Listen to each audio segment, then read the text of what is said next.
Bonjour à vous. Je voulais aujourd'hui vous parler du deuil. Suite à l'annonce à la radio du décès d'une jeune fille de 16 ans liée au Covid-19 qui n'avait pas pu dire au revoir à ses proches avant son départ. Cela m'a ramené à notre propre histoire il y a 5 ans. J'ai tout de suite compris par quelle épreuve cette famille allait passer. Mais pourquoi vous parler de deuil? Vous me direz c'est triste, c'est négatif, on vit par obligation. Mais la mort, elle fait partie d'un cycle de la vie, comme l'histoire d'un livre avec un début et une fin. Et c'est une loi universelle à laquelle on ne peut pas échapper.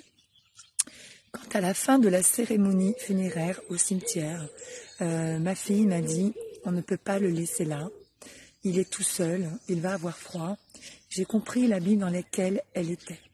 C'était ce que nous allions être à ce moment précis, ce que nous allions dire et transmettre qui allait déterminer l'après-deuil et la stabilité émotionnelle qui en découle. On n'est pas toujours égaux face à ce genre d'événements, du fait de notre éducation familiale, du fait de nos croyances de génération en génération, de notre culture, le fait d'être seul ou en famille. Donner une explication claire aux enfants sur l'après-vie, c'est primordial. Libérer la parole en répondant à toutes leurs questions sur leurs angoisses. Mettre des mots sur leurs sentiments, leurs douleurs pour l'évacuer. Dire qu'on est triste, malheureux, qu'on a mal, c'est une nécessité.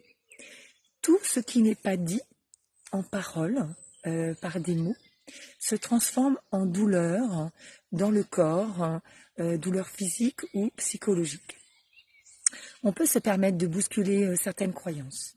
Le jour des obsèques, nous étions en blanc, qui est fort de symbolique. Ce message visuel, par le vêtement blanc, exprime la transition. Donc, on s'autorise à projeter notre pensée sur je t'aime, je te laisse partir en paix. On accepte ton départ dans la lumière et l'amour. Lui, le noir, par contre, par les vêtements, donne le message plutôt de retenir les émotions et la douleur. Laisser partir nos chers disparus, c'est alléger notre fardeau de deuil, la tristesse, la douleur, la colère, pour accepter un temps de deuil et de reconstruction par la suite.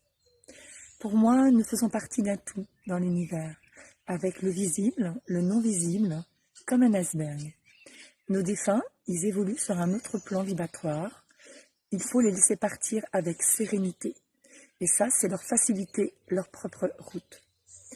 À mes ados, pour délaisser le mental de leurs angoisses, j'ai fait le choix de leur lire des passages du livre « La vie après la vie » du docteur Raymond Moody, qui témoigne d'une dimension inconnue et parallèle. Lorsque l'on n'arrive pas à faire le deuil d'un proche, dans le temps, on transmet dans l'inconscient familial un surplus émotionnel non évacué, transmis aux générations du dessous, c'est-à-dire enfants et petits-enfants. Ça s'appelle donc le syndrome du gisant et c'est directement lié au deuil non fait. Cela peut se manifester par des parasitages physiques tels la dysphasie, les osotements, l'hyperactivité, ou des parasitages psychologiques par des dépressions ou des maladies physiques. Pour cela, il faut changer notre regard. D'où l'importance, à un moment donné dans notre vie, où tout va bien, où nous sommes dans l'harmonie, de se poser des questions et trouver des explications sur le sens de la vie, le but de notre présence sur Terre, qu'est-ce que nous avons à y faire. C'est d'abord se forger sa propre opinion, à nous d'écouter nos ressentis, par notre propre compréhension des choses et pas forcément reprendre les croyances familiales. L'exemple de croyance familiale, c'est ne plus prononcer le nom de la personne disparue ou ne pas parler de lui parce que du coup c'est triste. C'est une autre façon, en fin de compte, de voir la vie. Voilà, mais je respecte évidemment le choix de chacun. J'espère que cela aura pu orienter certaines personnes et je souhaite surtout un grand courage pour ceux qui vivent ces moments difficiles. Au revoir.